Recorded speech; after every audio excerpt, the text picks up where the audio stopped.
po, ako po si Bernice Eutido. Ang section ko ay 1QFL. Ito ang aking performance task ko sa mother tongue. Tungkol sa leyon at ang daga. Ano ang pamagat ng kwento?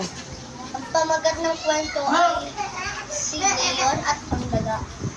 Sino ang mga tauhan sa kwento? Ang leyon at ang daga at mga ngaso. Saan ang tagpuan ng kwento? Tagpuan sa gubat.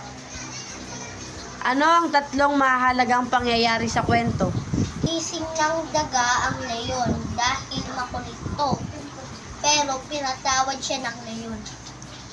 Pangalawa, Dumating ang mga ngaso at hinuli ang leyon.